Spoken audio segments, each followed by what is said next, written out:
वंदे मातरम। नमस्कार, बहुत बहुत स्वागत करता हूं आप सबका अपने YouTube channel digital Hindi teaching में। आप इस चैनल को सब्सक्राइब करके घंटी का बटन दबा लें ताकि आपको आने वाले हर वीडियो का नोटिफिकेशन प्राप्त होता रहे, आपको हर वीडियो मिलता रहे। चलिए अब वीडियो को लाइक कर दीजिए और अब हम शुरू करते हैं आज का वीडियो।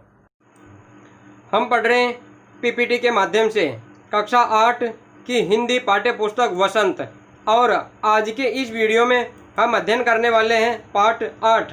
यह सबसे कठिन समय नहीं है, इस कविता के अभ्यास प्रश्न। तो चलिए शुरू करते हैं प्रश्नोत्तर।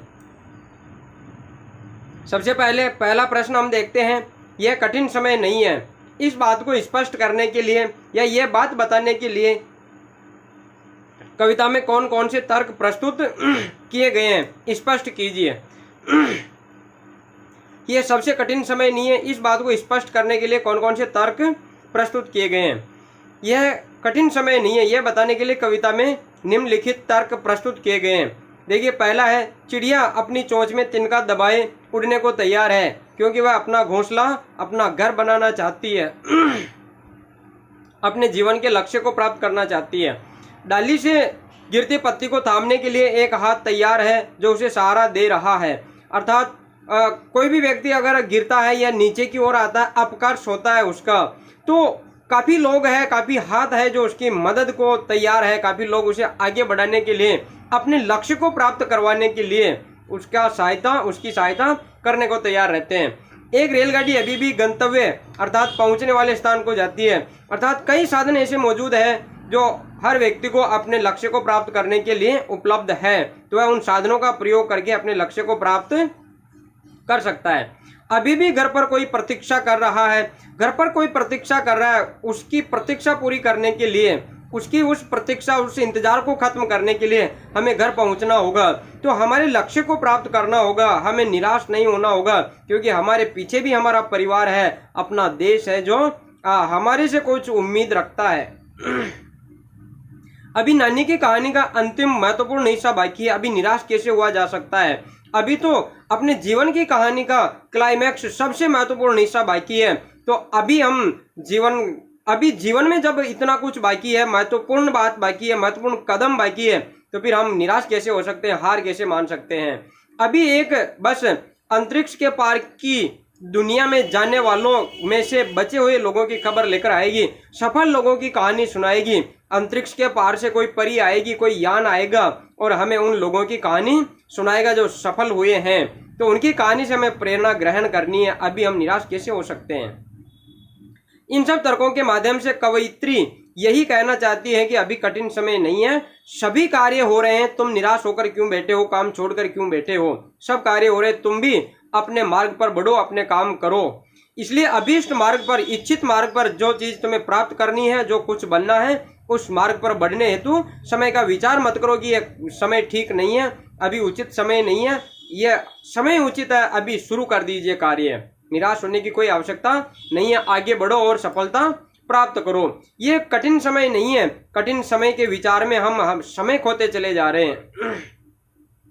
दूसरा प्रश्न देखिए, चिड़िया चोंच में तिनका दबाकर उड़ने की तैयारी में क्यों है? वह तिनकों का क्या करती होगी? लिखिए। चिड़िया चोंच में तिनका दबाकर उड़ने की तैयारी में इसलिए है क्योंकि वह उस तिनके को यथास्थान रखकर और भी तिनके एकत्र कर उन्हें भी यथास्थान रखना चाहती है। एक निश्चित स्थान पर जहां उसे घोंसला बनाना है वहां ले जाकर इकट्ठे करती है और फिर वह घोंसला बुनती है। वह इन तिनकों को एकत्र कर उनसे अपने लिए और तथा अपने अंडों और बच्चों के लिए घोंसला बनाना चाहती है, एक सुंदर घर का निर्माण करना चाहती है। वह निराश नहीं है इस समय में भी वह निरंतर कार्य कर रही है।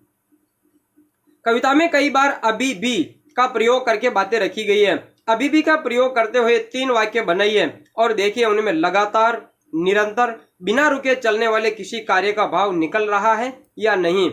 अभी भी का प्रयोग करके हमें इस प्रकार के वाक्य बनाने हैं जिनसे देखना है फिर उन वाक्यों से कि लगातार कार्य हो रहा है, ऐसा अर्थ निकल रहा है या नहीं निकल रहा है। आज वर्षा तो सुबह से हो रही है और अभी भी रुकने का नाम नहीं ले रही है, अर्थात जारी है, लगातार, निरंतर चल रही है।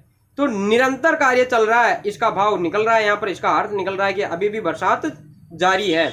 यहाँ भवन का निर्माण कार्य अभी भी चल रहा है, यानी अभी भी काम जारी है, अभी भी काम चल रहा है, अभी पूरा नहीं हुआ है।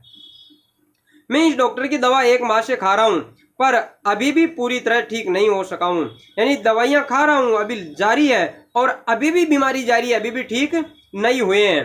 तो लगातार कार्य होने का, यानी बीमारी अभी लगातार जारी है, तो इसका यहाँ पर भाव प्रदर्शित हो रहा है, लगातार हो रहा है। नहीं और अभी भी को एक साथ प्रयोग करके 3 वाक्य लिखिए और देखिए नहीं और अभी भी के पीछे कौन कौन से भाव छिपे हो सकते हैं, इनसे कौन कौन से अर्थ निकल सकते हैं। नहीं का और अभी भी दोनों का साथ में प्रयोग करके हमें देखना है। देखिए पहला देखते हैं, नहीं अभी भी मेरी परीक्षा की तैयारी कम है, अर्थात अभी और परिश्रम करने की आवश्यकता, और परिश्रम करने का भाव है।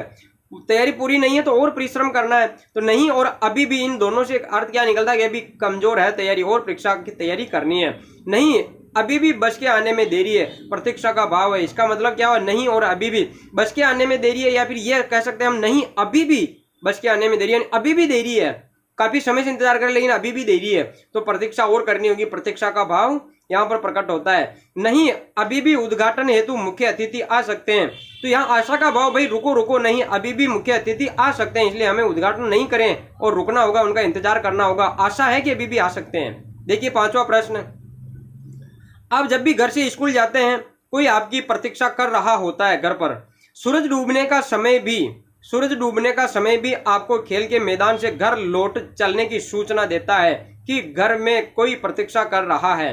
प्रतीक्षा करने वाले के बारे में आप क्या सोचते हैं, अपने विचार लिखिए कि घर पर वह कौन है जो प्रतीक्षा कर रहा होगा हमारी। हम खेल रहे हैं, हम कहीं भी काम कर रहे हैं, तो घर पर कौन प्रतीक्षा कर सकता है।